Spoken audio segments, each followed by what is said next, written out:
Welcome to episode 233 of Lucretius Today. This is a podcast dedicated to the poet Lucretius, who wrote On the Nature of Things, the most complete presentation of Epicurean philosophy left to us from the ancient world. Each week we walk you through the Epicurean text, and we discuss how Epicurean philosophy can apply to you today. If you find the Epicurean worldview attractive, we invite you to join us in the study of Epicurus at epicureanfriends.com. For our new listeners, let me remind you of several ground rules we follow in our podcast and on our forum. First, our aim is to bring you an accurate presentation of classical Epicurean philosophy as the ancient Epicureans understood it. Second, we don't talk about modern politics in this podcast. How you apply Epicurus in your own life is, of course, entirely up to you. Third, one of the most important things to keep in mind is that the Epicureans often use words differently than we do today. To the Epicureans, gods were not omnipotent or omniscient. So as we discuss Epicurean gods, we don't mean the same thing as in major religions today. More than anything else, Epicurus taught that the universe is not supernatural in any way, and that means there's no life after death, and any happiness we'll ever have comes in this life, which is why it's so important not to waste time in confusion. Today we're continuing to review the Epicurean sections of Cicero's On the Nature of the Gods. We're still in Book 1, but we're up to section 14. Last week we spent most of the day talking about the Platonist view of the gods and setting out Epicurus's objections to the ways that Plato in his Timaeus had erected a general picture of an active God who was in charge of the universe, created the universe, and directs it even today. We've seen a series of similar arguments advanced by Velleius on behalf of Epicurus, mostly based on the contention that the only thing we can really be sure of about the gods is that they are deathless and incorruptible. We're going to get more into that argument when we get to Velleius presenting the positive side of his approach. But for the time being, the major point has been that if we stick firmly to the understanding that if somebody is a god, then at the very least, they have no problems, they're totally blessed, and they have total deathlessness. If we stick to those principles of analysis, then we won't get off on these other crazy ideas that gods are intervening in the affairs of men, or that gods are big spheres hurtling through the universe, or that gods are spending their time watching the animals to decide what season it should be, and then sending the rains and changing the seasons for us according to omens such as that. Of course, the context of the dialogue is that Velleius is talking to Cotta, who is a representative of the academic skeptics, just like to a large extent Cicero is, and Velleius is representing Epicurus in his remarks. And the third party to the dialogue is Lucilius Balbus, who is a Stoic. And so in section 14, we now reach the analysis from an Epicurean perspective of the Stoic position. Young translates section 14 as follows. Zeno, to come to your sect, Balbus, thinks the law of nature to be the divinity, and that it has the power to force us to what is right, and to restrain us from what is wrong. How this law can be an animated being, I cannot conceive, but that God is so, we would certainly maintain. The same person says in another place that the sky is God. But can we possibly conceive that God is a being insensible and deaf to our prayers, our wishes, and our vows, and wholly unconnected with us? In other books, he thinks that there is a certain rational essence pervading all nature, endued with divine efficacy. He attributes the same power to the stars, to the years, and to the months, and to the seasons. In his interpretation of Hesiod's Theogony, he entirely destroys the established notions of the gods, for he excludes Jupiter, Juno, and Vesta, and those esteemed divine from the number of them. But his doctrine is that these are names by which some kind of illusion are given to mute and inanimate beings. The sentiments of his disciple Aristo are not less erroneous. He thought it impossible to conceive the form of the deity, and asserts that the gods are destitute of sense. And he is entirely dubious whether the deity is an animated being or not. Let's go ahead and set the stage by discussing this initial set of observations about Zeno, the founder of the Stoic sect, because the first observation that Velleius makes is that the Stoics held that the law of nature is divine, and that the law of nature has the power to force us to what is right and to restrain us from what is wrong. Before we go further in Velleius's criticism, when Velleius says there that Zeno held that the law of nature has the power to force us to what is right and to restrain us from what is wrong, I'm immediately called back to a statement that Cicero makes in the Republic in section 22 of Book 3 of the Republic, where Cicero says this in relation to justice and law. Cicero said, quote, "True law is right reason in agreement with nature. It is of universal application, unchanging and everlasting. It summons to duty by its commands, and it averts from wrongdoing by its prohibitions. And it does not lay its commands or prohibitions upon good men in vain, though neither have any effect on the wicked. It is a sin to try to alter this law, nor is it allowable to attempt to repeal any part of it, and it is impossible to abolish it entirely. We cannot be freed from its obligations by Senate or people, and we need not look outside ourselves for an expounder or interpreter of it. And there will not be different laws at Rome and at Athens, or different laws now and in the future, but one eternal and unchangeable law will be valid for all nations and all times, and there will be one master and ruler, that is God, over us all, for he is the author of this law, its promulgator and its enforcing judge. Whoever is disobedient is fleeing from himself and denying his human nature. And by reason of this fact, he will suffer the worst punishments, even if he escapes what is commonly considered punishment." So I would submit that this attitude that Cicero is embodying in Republic Book 3 is indicative of what Zeno had suggested and taught as the foundation of Stoicism, that this law of nature, this law of God, is divine. And as Velleius says here, that it has the power to force us to what is right and restrain us from what is wrong. Velleius says that it's impossible to conceive this law as an animated being, and that is one of the flaws of this logic, because if a God is blessed and incorruptible, then a God is an animated being, and some abstract concept of a universal law is not itself an animated being. Velleius says that at times Zeno says that the sky is God, but then he also says this, which is very closely related to this natural law idea. In other books, he thinks there is a certain rational essence pervading all nature, endued with divine efficacy. So the Stoics were submitting that this divine law, this divine reason, is itself the God that we should be paying attention to and that we should be understanding is out there, and that in fact it is so pervasive and so much in control of everything that we can't be freed from its obligations either by the Senate or by the people, and that we don't need to look outside ourselves for an expounder or interpreter of it.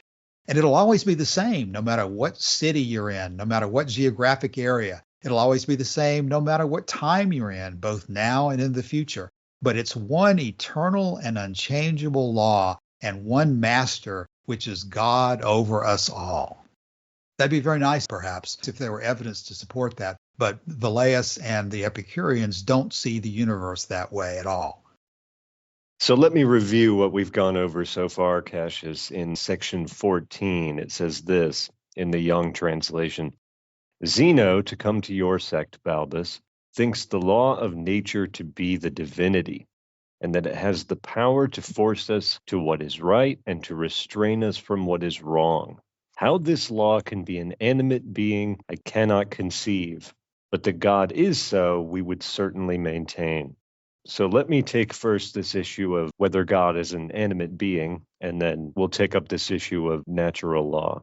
And I want to connect this back, in Epicureanism at least, to the understanding that Epicurus looked to animate beings, and specifically to the young of all species, to determine in part what the telos is. What should we be looking to? And this is going to help us delineate where we think Epicurus is going in a different path here. He is looking to nature, but he's not looking to a normative law that exists as an emanation of the divine mind and that we're all bound to it no matter where we are. Nothing like that really exists in Epicurean philosophy because nature is, in the most perfect possible sense, amoral.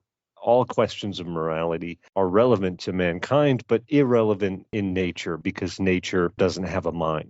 And let me quote from Norman DeWitt's book, Epicurus and His Philosophy, on page 129 in The Canon, Reason, and Nature. And DeWitt writes this. He says, "The priority of nature was also insisted upon in establishing the identity of the end, or telos. Aristotle had furnished a precious hint in this connection. He wrote that perhaps even in the case of the lower animals, there is some natural good superior to their scale of intelligence which aims at the corresponding good." End quote. To this principle, Epicurus adapted his procedure. By the promptings of nature alone, apart from reason, every animate thing, the moment it is born, reaches out for pleasure and shrinks from pain. Consistent with this reasoning is the steady practice of referring to pleasure as the end of nature, which occurs 5 times in our scant remains of Epicurean writings. As analogous phrases may be cited the good of nature and the pleasure of nature, all of them implying that reason played no necessary role in establishing the truth.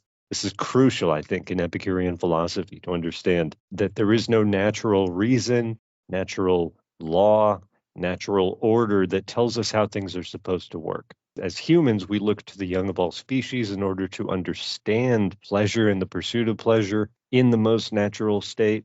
But there's no divine moral law saying that this is what we should do. He goes on to say, similar is the implication of parallel phrases such as the wealth of nature, signifying that nature and not reason reveals the true meaning of wealth, and also the limits of nature, implying that nature and not reason teaches the true limits of the desires. Norman DeWitt continues this discussion in chapter 12, The New Hedonism, starting on page 216. He says this, Epicurus was following the lead of his predecessors when he found in the behavior of animate creatures the evidence for identifying pleasure as the end or telos, but he improved upon their procedure by narrowing his observations to the behavior of newborn creatures, which as yet possessed neither volition nor intelligence. By narrowing the field to the newborn, Epicurus was also reducing animate life to its minimum value, because at the moment of birth, even some of the senses have not yet begun to function. Consequently, as Cicero says in the same context, since nothing is left of a human being when the senses are eliminated, the question, what is according to nature or contrary to nature, is of necessity being judged by nature herself. And then finally, the relevant passage for us in this text that we're going through also comes from DeWitt here. And it comes from chapter 13, The True Piety, on page 249. Epicurus approached the topic of piety as a reformer, a materialist, and a dogmatist. As a reformer, he believed that the natural piety of mankind had suffered perversion, and that his mission was to recall men to true piety. As a materialist, he rejected belief in all incorporeal existences. This resulted after his death in the discovery of a new category, spiritual beings. As a materialist, he felt bound also to reject all divine causation, including divine movers and divine creators. He was an evolutionist, postulating the continuous birth of the unintended. As a dogmatist, declaring the possibility of certitude in knowledge, he felt bound to furnish a rationalized account of the gods, their numbers, attributes, form, abode, and manner of life. The new theology that resulted is astonishing. Some of the findings are as follows. The gods are not by nature deathless. They were never called immortal by Epicurus himself, though they were by his followers. And most importantly, the gods are animate creatures resembling human beings, that is, atomic in composition and structure. As such, they are theoretically not immune to the contingency of dissolution, but in practice, this event is avertible. Thus, they may be styled incorruptible in the sense that they are subject to a contingency that need never occur. So from all of this in DeWitt, we take away a few things. The first is that we look to animate beings in their most natural state, the state of the newborn being, almost devoid of sensation in that state, just barely awakening their senses. We look to them to understand that the telos is the pursuit of pleasure, that we should pursue pleasure, and that this is what's appropriate for us to do, because like these animate beings, we are of nature ourselves, and that when nature judges pleasure to be the good, it's the good for us in our interest as philosophers as well, that we should pursue this because it's good for the newborn animals, it's good for nature. But of course, as DeWitt said there, the gods are animate creatures, or zoe in Greek, then pleasure is good for the gods too. This is the connection I'm trying to bridge here, that we don't look to natural law to understand these things, but we do look to nature for our hint. We do look to nature for our guide. And what we learn from that guide is that pleasure is the beginning and the end of the best mode of life. And that if it's true for the newborn animals and it's true for us, it has to be true for the gods as well, because the gods are just like us. They are animate creatures in nature, a part of nature, not above nature, not outside of it. And then to continue with Zeno here in section 14, we take up this issue of natural law, which I've already touched on a little bit. Let me quote Wikipedia on this issue of natural law in Stoicism. Quote, "The development of this tradition of natural justice," starting with people like Plato and Aristotle, "the development of this tradition of natural justice into one of natural law is usually attributed to the Stoics. The rise of natural law as a universal system coincided with the rise of large empires and kingdoms in the Greek world, whereas the higher law that Aristotle suggested one could appeal to was emphatically natural, in contradistinction to being the result of divine positive legislation. The Stoic natural law was indifferent to either the natural or divine source of the law.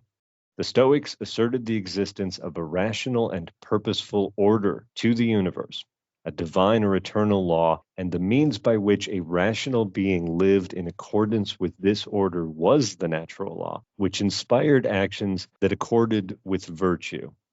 And now I'm going to move over to New Advent, the Catholic Encyclopedia, to give us an idea of where all of this is going. And under a section called The Qualities of the Natural Law, Catholic Encyclopedia holds this to be the case. The natural law is universal, that is to say, it applies to the entire human race, and is in itself the same for all. Every man, because he is a man, is bound, if he will conform to the universal order willed by the Creator, to live conformably to his own rational nature, and to be guided by reason. However, infants and insane persons who have not the actual use of their reason and cannot therefore know the law are not responsible for their failure to comply with its demands. The natural law is immutable in itself and also extrinsically, since it is founded in the very nature of man and his destination to his end, two bases which rest upon the immutable ground of the eternal law. It follows that, assuming the continued existence of human nature, it cannot cease to exist. The natural law commands and forbids in the same tenor everywhere and always. We must, however, remember that this immutability pertains not to those abstract, imperfect formulae in which the law is commonly expressed, but to the moral standard as it applies to action in the concrete, surrounded with all its determinate conditions. We enunciate, for one instance, one of the leading precepts in the words, "Thou shalt not kill." Yet the taking of human life is sometimes a lawful and even an obligatory act. Herein exists no variation in the law. What the law forbids is not all taking of life, but all unjust taking of life. So to pick one quote out there again, it's this issue of looking to the young of all creatures, to the newborn, and that this is Epicurus's process to discover that pleasure is the telos, but natural law actually is in many ways the very opposite of this project, because as it says here, infants who have not the actual use of their reason and cannot therefore know the law are not responsible for their failure to comply with its demands. We shouldn't look to infants, because infants, for all the reasons I just said a little bit ago, infants have no capacity for reason or virtuous behavior. And so we don't look to infants. And as we know from going through Cicero for the last probably year now, Cicero doesn't look to infants either. He looks to the illustrious figures of the Greek and Roman past. And that's kind of the difference here, I think. And I know we've talked about this issue a lot of looking to the young of all creatures, but Cassius, I'm connecting that to the issue of the gods, that if the gods are animate beings, and if humans are animate beings, and if we look to the young of all animate beings to understand the telos, then the same is also true for the gods as well, that they would be motivated by the pursuit of pleasure in the same way that we are, and for the same reasons. Yeah, Joshua, I think that's exactly where this goes. Back to where Torquatus is telling us that Epicurus looked to the young of all species before they have been corrupted for the guidance as to what nature is telling us. And when you look back to that point, you see that nature is giving us only pleasure and pain as the guidelines, and not some kind of abstractions, not some kind of innate ideas. You're not born knowing some text of natural law that tells you what's right and wrong. Those things only come through reason as you grow older, and those are subject to corruption, and they cannot be taken with the same authority as what nature itself has given us as pleasure and pain. I don't want today to turn into a quote fest, but the best analysis of the Stoic position that I have found in my reading comes from Friedrich Nietzsche, Beyond Good and Evil, Chapter 1, Section 9, where he addresses this aspect of Stoicism. Nietzsche said, quote, "You desire to live according to nature? Oh, you noble Stoics, what a fraud of words. Imagine to yourselves a being like nature, boundlessly extravagant, boundlessly indifferent, without purpose or consideration, without pity or justice, at once fruitful and barren and uncertain. Imagine yourselves indifference as a power. How could you live in accordance with such indifference? To live, is not that just endeavoring to be otherwise than this nature? Is not living valuing, preferring, being unjust, being limited, endeavoring to be different? And granted that your imperative living according to nature means actually the same as living according to life, how could you do differently? Why should you make a principle out of what you yourselves are and must be? In reality, however, it is quite otherwise with you.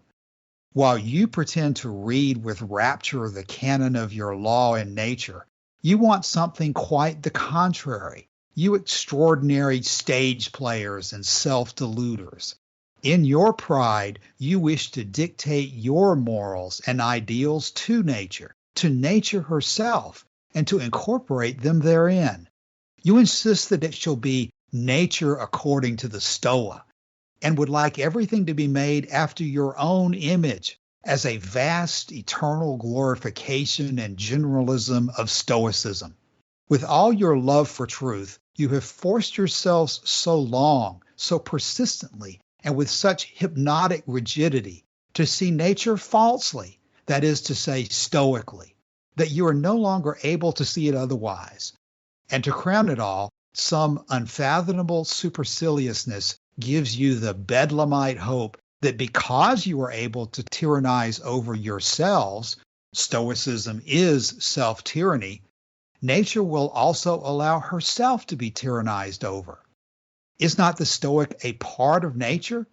But this is an old and everlasting story. What happened in the old times with the Stoics still happens today.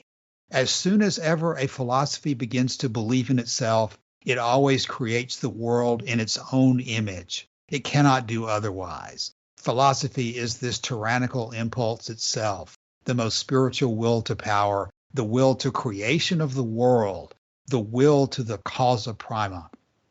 That's the end of that section. And there's an awful lot in there. But I think that that does summarize the point that the Epicureans were making against the Stoics. The Stoics attempt to take their own ideas of reason and logic and their own ideas of right and wrong and project those onto nature as if these fully formed ideas that they have decided are correct are inherent in nature itself.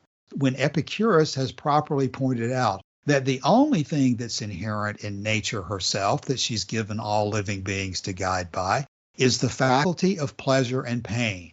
And everything else that we decide to choose and avoid has to be built on that foundation, or else you've gone off totally astray on your own ideas of what you should be doing, which may be right and may be wrong, but have a tendency to just be projections of your own desires onto nature rather than reflections of the way nature is herself.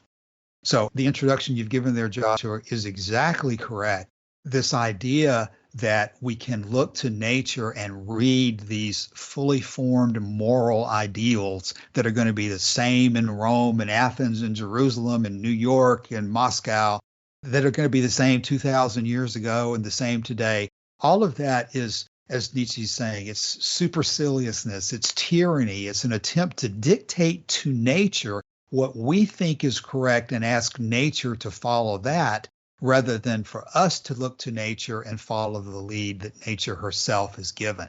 And this is a tremendously important issue that can alone really justify Stoicism as a philosophy in the first place. If you're going to take the position that pleasure is a distraction, that pleasure is actually something that takes you away from virtue and that distracts you from doing what you should be doing with the rest of your life, that all the things that people normally wish to do in life, you are indifferent to because all you're really concerned is bringing yourself in conformity with virtue. If you're going to take that kind of a position, then you better have some persuasive argument to justify the reward that you're going to get. Of course, even though they say that reward spoils the issue, there has to be, from any rational point of view, a motivation to do these things that the Stoics would ask you to do. And that motivation has to be based on this idea that by being reasonable, by being logical above all, you're basically taking part in the Godhead. By following logic, you're following God, appears to be their analysis. But it's just simply a projection of their own minds that does not have any eternal reality to it at all. And it becomes a tragic mistake when you realize at the end of your life that there's nothing ahead of you. All you can continue to do is to hold on to this fiction, but at the same time, you're looking back at the rest of your life and realize what an ascetic, indifferent waste you have conducted of your time when you could have been partaking in nature as she truly presents herself, in seeking pleasure and avoiding pain, as Epicurus has explained those issues. Again, not just sex, drugs, and rock and roll, not just immediate stimulations of the senses, but everything in life which is not painful, the general health of the body, the general health of the mind, the privilege of being alive for a short period of time is itself justification for your existence, and not these dreams that the Stoics have erected. But now in the modern world, in attempting to follow Stoicism, they put aside as if, oh, those positions of the Stoics were not really important at all. All we have to do is worry about the techniques of controlling our emotions and living happily. That's a version of Stoicism that the Stoics would not have recognized in the ancient world and would probably have condemned, because it undermines the essential insight of Stoicism, which is what Velleius is talking about here, that there's some kind of law of nature which is divine, and that this divinity is the justification for pursuing the Stoic view of life. Cassius, I think that was absolutely brilliant. And that quote from Nietzsche, so perfectly on point. It's almost as if he's daring the Stoics to say, if you want to follow natural law, you want to follow nature and what she does in her own way, nature is extravagant in giving and ruthless in taking away. So far beyond our conceptions of human morality that it's almost impious to even talk about nature in that way. I don't know if an Epicurean would go that far, but I thought that was brilliant. It so perfectly exposes the perspective of the Stoics and their endeavor to take their own ideas and wrap them up in this idea of natural law, which has no foundation in nature. It has no foundation in the nature of which we are a part, and it has no foundation in human nature. So I thought that was excellent. Okay, let's go a little further here in section 14, because here's another issue that modern Stoics like to throw out and confuse people with. They say, oh, we're just trying to be happy, and Stoicism will lead us to happiness. And they ignore this issue that Stoicism was an absolute enemy of the word pleasure and everything that Epicurus did. Let's get this from the next section. Velleius says, quote, Cleanthes, who next comes under my notice, a disciple of Zeno at the same time with Aristo, in one place says that the world is God. In another, he attributes divinity to the mind and spirit of universal nature. Then he asserts that the most remote, the highest, the all-surrounding, the all-enclosing and embracing heat, which is called the sky, is most certainly the deity. In the books he wrote against pleasure, in which he seems to be raving, he imagines the gods to have a certain form and shape. Then he ascribes all divinity to the stars. And lastly, he thinks nothing more divine than reason, so that this God, whom we know mentally and in the speculations of our minds, from which traces we receive our impression, has at last actually no visible form at all. Well, of course, this is another in the series of criticisms that you've got to have a particular form in order to be a living being. But the part I really want to pull out of here is to go ahead and remind everybody that Cleanthes wrote books against pleasure, which Velleius says he seems to be raving about. And he thinks that nothing is more divine than reason. If there's any common thread that deserves to be focused on by people who evaluate the differences between Stoicism and Epicureanism, it's this effort by Stoicism to deify reason and logic and to deprecate emotion and say that pain and pleasure are distractions and that we're indifferent to those things, and that once we bring our minds under our control, then we won't be affected by pleasure and pain anymore. We won't need pleasure anymore at all because we have this virtue that is so much more important than pleasure. The idea of putting a painting together and considering that the virtues could be the handmaidens to pleasure is to Cleanthes the ultimate expression of how revolting a picture Epicurus has erected of how to live your life, because they want to put virtue in the seat of everything without explanation actually as to what that virtue is, other than what they'll tell you about that they're heroes of the past embodied when they selectively go through and pick the heroes that they like and ignore the people that they don't like. That's the Stoic mentality, that pleasure, that happiness based on pleasure is the enemy that has to be defeated. And so the Stoics have invested thousands of books attacking the Epicurean view of living a happy life based on pleasure as not only impractical, but also perverse and depraved. And they try to erect logic and reason in its place, almost as if the idea of being a Mr. Spock, to use the cultural analogy, is the goal of being a Stoic. And in regard to Mr. Spock, in the end, do we dispute that Mr. Spock's logic and reason are often very helpful? No, of course we don't, because we use logic and reason in our support of a happy life. But in the end, I think most of us would agree that we don't see the life of Spock as the culmination of the way we would wish to be ourselves. We wish to have emotion. We wish to value pleasure. We wish to have friends and love and respect the things that we like, and we don't expect to be indifferent to them as a robot might be. And in regard to what I just said in terms of selectively going through the men of the past and holding them up as examples of virtue, Velleius goes on in the opening of section 15 and says this: Perseus, another disciple of Zeno, says that they who have made discoveries advantageous to the life of man should be esteemed as gods. And the very things he says which are helpful and beneficial have derived their names from those of the gods. So he thinks it's not sufficient to call them the discoveries of gods, but he urges that they themselves should be deemed divine. What can be more absurd than to describe divine honors to sordid and deformed things, or to place among the gods men who are dead and mixed with the dust, to whose memory all the respect that could be paid would be but mourning for their loss? And I just wanted to go ahead and continue into that one, because as we've seen Torquatus on Ends and other Epicureans criticizing, the Stoics love to talk about these lives of great men of the past. And they essentially deify them because they're saying you should emulate these men. Well, I don't necessarily want to emulate a particular man. I'd like to go to the best example, to the actual God, if I am going to emulate somebody. But the Stoics confuse the two together and suggest that these men of the past who are embodying these virtues that they're selectively choosing among should be essentially deified themselves. Yeah, apotheosis was the word for it, I believe. The raising of a mortal into a state of divinity, which in the Roman world was usually reserved for the emperors and their families, all of whom were made gods after they die, which is as ridiculous as anything.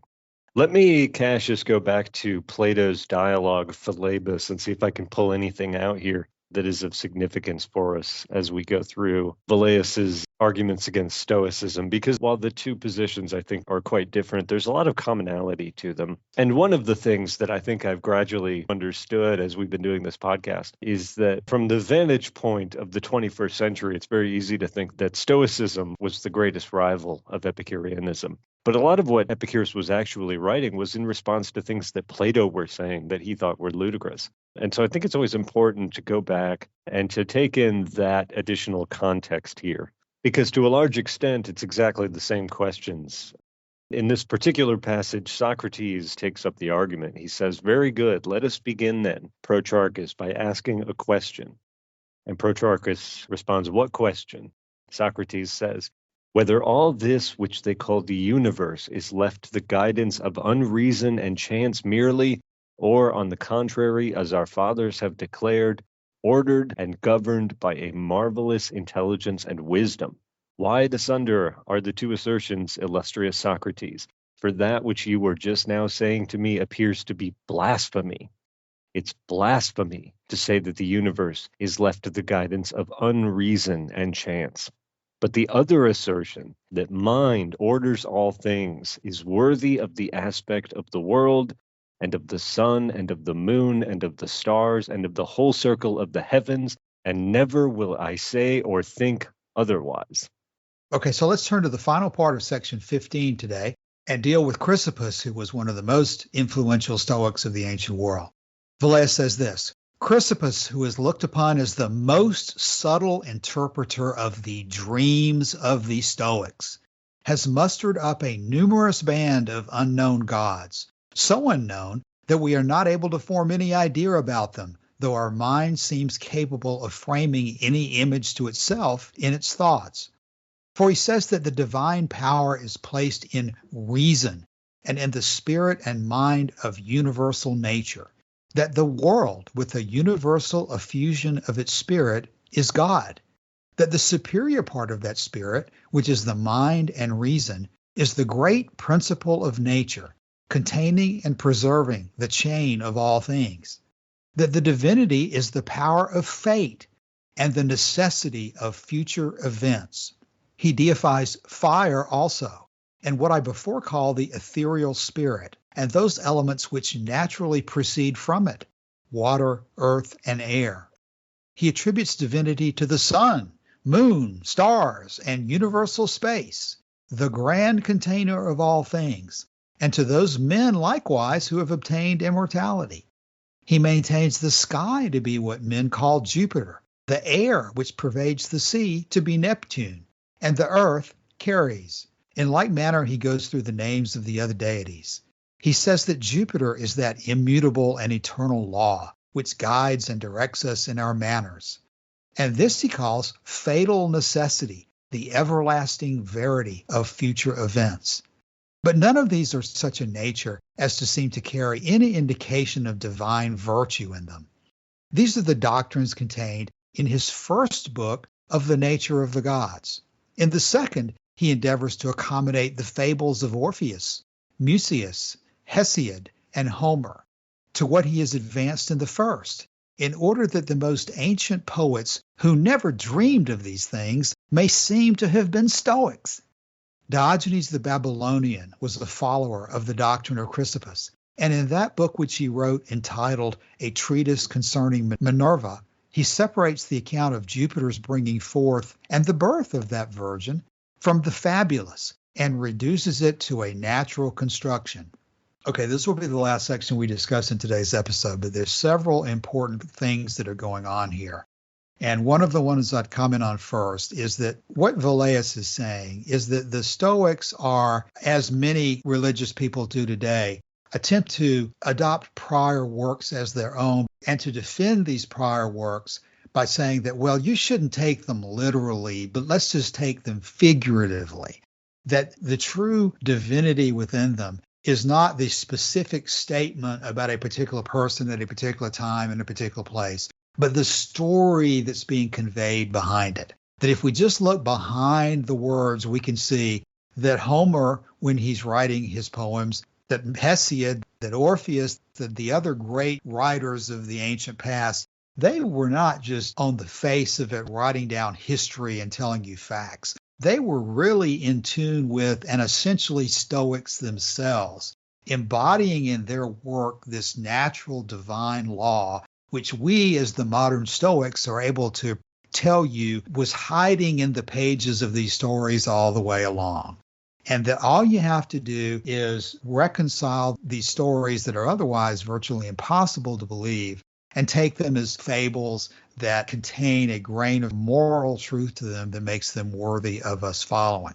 So that's one thing that the Stoics are doing. They're reinterpreting things that the original writers had no intention whatsoever of saying as being such a profound analogy, profound story that we can read into, that we can divine eternal truths from, even though the original writers had no such conceptions at all. That's one of the things that he's doing here. The other thing that I think bears extreme emphasis is that buried in all of this rationalization of the ancient stories of the Greeks is something that we see today as clearly as it existed 2,000 years ago. Because even though today we don't spend as much time reading the fables of the past and looking for hidden messages in them as the Stoics were doing 2,000 years ago, what many people do today is this part that I'll quote again. For Chrysippus says that the divine power is placed in reason and in the spirit and mind of universal nature. They deify reason itself and logic as if it is God. And so by pursuing reason and logic and trying to say, I'm a rational person, that is making them essentially godlike simply by being rational. But of course, it comes with more than just rationality, because the real core of it is, as Velleius says, the Stoics held that the superior part of that spirit, which is the mind and reason, is the great principle of nature, containing and preserving the chain of all things. That the divinity is the power of fate and the necessity of future events. In other words, this concept that everything that happens to you has been pre-programmed from the beginning of time, that you have no free will whatsoever, that you have no control over your actions, that the power of fate and necessity are what's behind everything, and that there's no need for you to question anything that goes on. There's no need for you to question the decisions of your rulers. There's no need for you to question what your priests tell you is right and wrong, because everything that has happened has been preordained from the beginning of time by this divine fire that set everything in motion. And if there's one aspect of Stoicism that ought to cause people to recoil in horror and ought to cause people to reject this latent Stoicism that is involved in so much of culture today, it's this issue of necessity and fate and the contention that you have no control over your own existence. At the risk of trivializing the example, it's the same struggle that's embodied in the Terminator series of movies. The question that arises in the struggle of the characters in those movies to determine whether they have the ability to affect the future or whether they are bound by fate. There's a line in it that many people recognize on the internet. No fate but what we make is the theme that is adopted by the lead characters who struggle with that issue.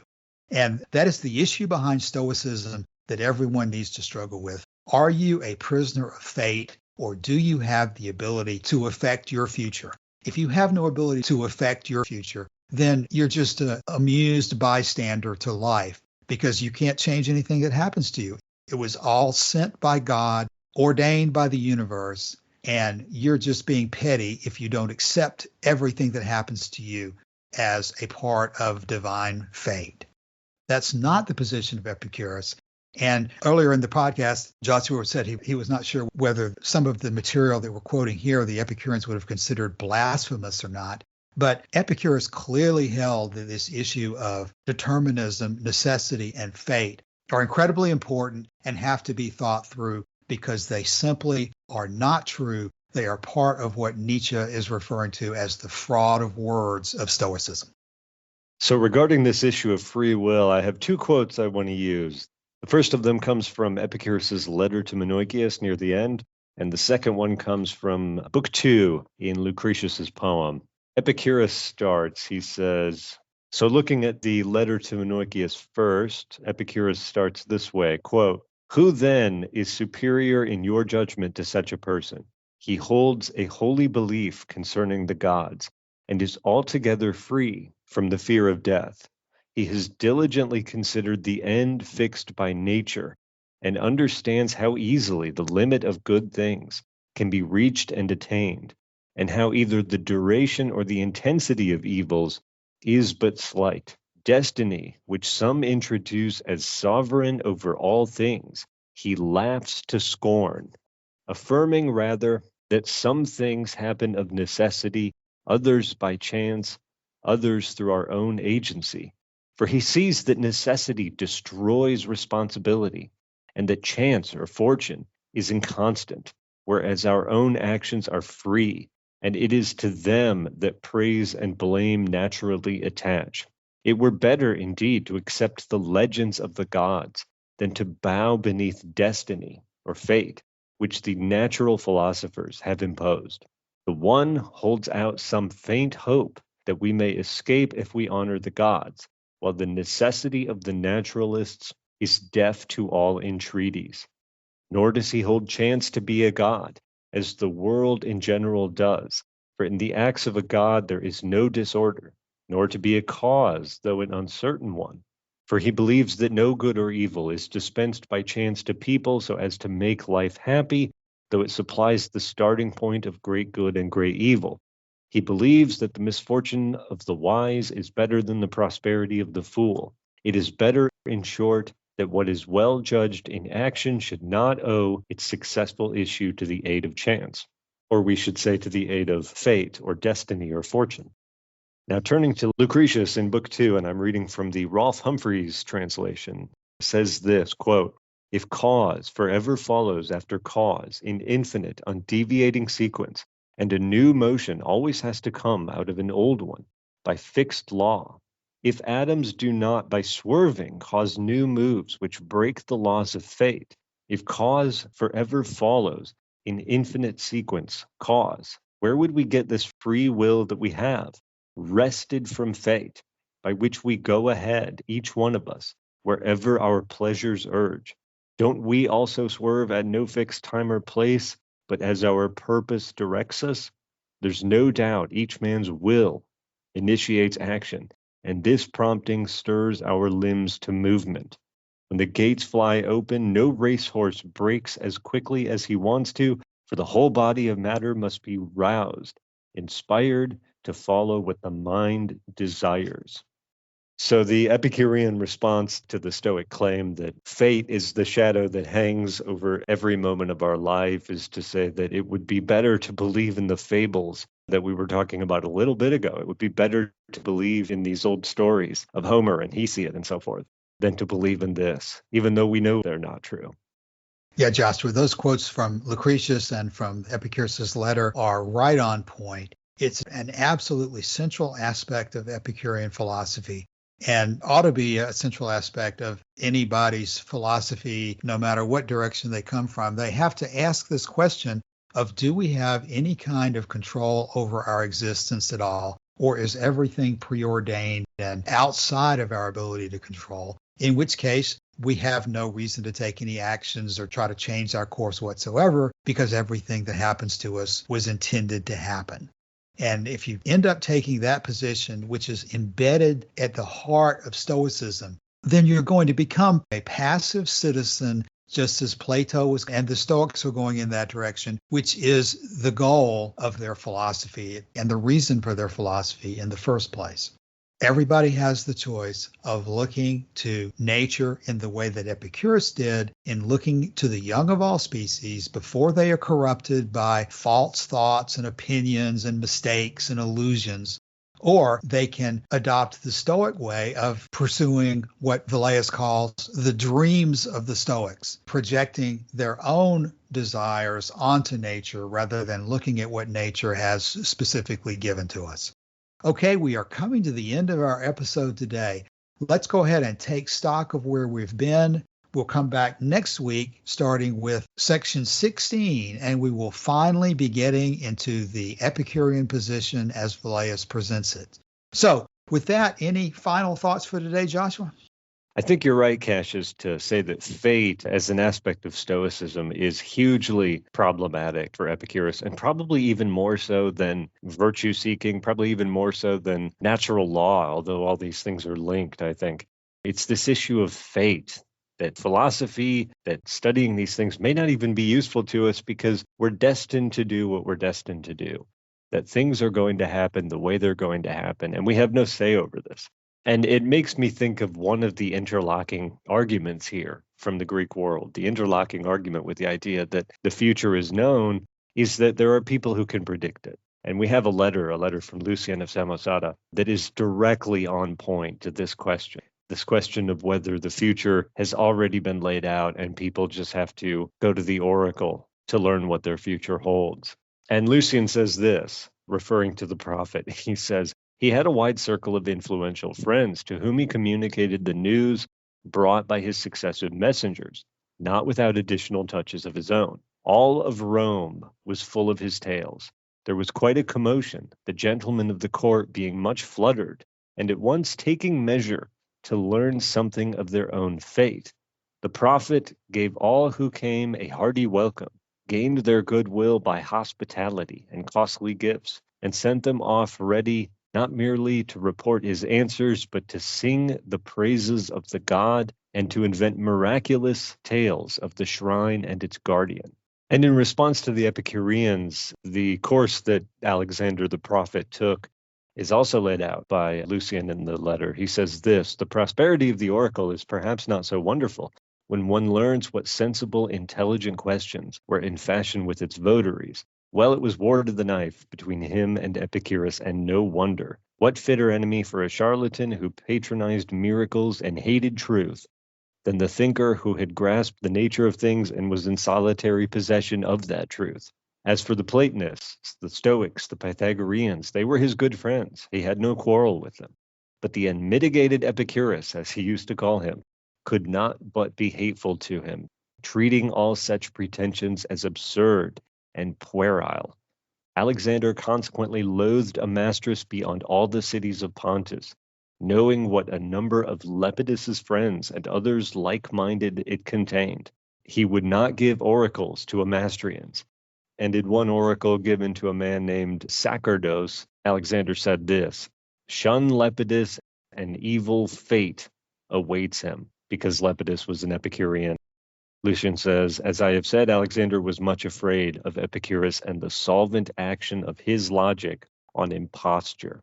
And the importance of this problem of fate to the Epicureans is brought up in another place as well. We find it in Shakespeare's Julius Caesar, when Cassius Longinus, in a conversation with Brutus about Caesar, has this to say. He says, quote, why man he, Caesar, doth bestride the narrow world like a colossus, and we petty men walk under his huge legs and peep about to find ourselves dishonorable graves. Men at some time are masters of their fates. The fault, dear Brutus, is not in our stars, but in ourselves that we are underlings. Now in the names of all the gods at once, upon what meat doth this our Caesar feed, that he is grown so great? Age, thou art shamed. Rome, thou hast lost the breed of noble bloods. When could they say till now that talked of Rome, that her wide walls encompassed but one man? Now is it Rome indeed, and room enough, when there is in it but only one man? Oh, you and I have heard our fathers say there was a Brutus once that would have brooked the eternal devil to keep his state in Rome as easily as a king. That's a reference to one of Brutus's ancestors who was involved in deposing the last king of the Roman people and founding the Republic. And Cassius is appealing to Brutus's ancestry to say that the kings are back, and as a Brutus, you need to do your job. because Caesar is not fated to rule over us. This is our fault that we've allowed this to happen. I don't know entirely what Shakespeare's sources were. I haven't looked into that sufficiently, but in this particular, he does have a good sense of what the Epicurean response would be, that there is no overriding fate determining these things. Exactly, Joshua. Brutus being identified classically as an ultimate Stoic. You can read clearly into what Shakespeare is saying, that when he says the fault, dear Brutus, is not in our stars, but in ourselves, he's telling Brutus to forget fate, forget divine fire as controlling everything, and realize that this situation that we find ourselves in, where Julius Caesar is on the verge of becoming an absolute dictator, the reason we're in this situation is not because the gods ordained it, is not because it was fated, but because we ourselves have not done the things that our forefathers have done, that we had within our capacity to do to stop this situation from happening. So that's one of the, I think, probably greatest examples in English literature of this conflict of views between people who think that everything is fated and people who take the Epicurean position that we do have control over our futures and that we need to act properly to make sure that those futures are happy. And so as we close the episode, I do have one more selection from Nietzsche, this time in his Thus Spake Zarathustra. I think this is the Walter Kaufmann translation. Nietzsche said, "I beseech you, my brothers, remain faithful to the earth, and do not believe those who speak to you of otherworldly hopes. Poison mixers they are, whether they know it or not. Despisers of life they are, decayed and poisoned themselves, of whom the earth is weary. So let them go." And I think that's what the Epicureans would say about all of this Stoic position, that the world is controlled by fate and destiny and gods, as well as the expectation of reward or punishment after death. They would say that these otherworldly fixations amount to poison, amount to the despising of life, amount to being decayed and poisoned, whether they know it or not. And of that type perspective, the earth is weary. And so the best thing that we can do is let those positions go and look at the direction that Epicurus was pointing in and see if we can't truly come to an understanding of nature that allows us to live our lives happily. Okay, with that, let's close for the day. As always, we invite you to drop by the forum and let us know if you have any comments or questions about this or any other episode of the Lucretius Today podcast. Thanks for your time today. We'll be back next week. See you then.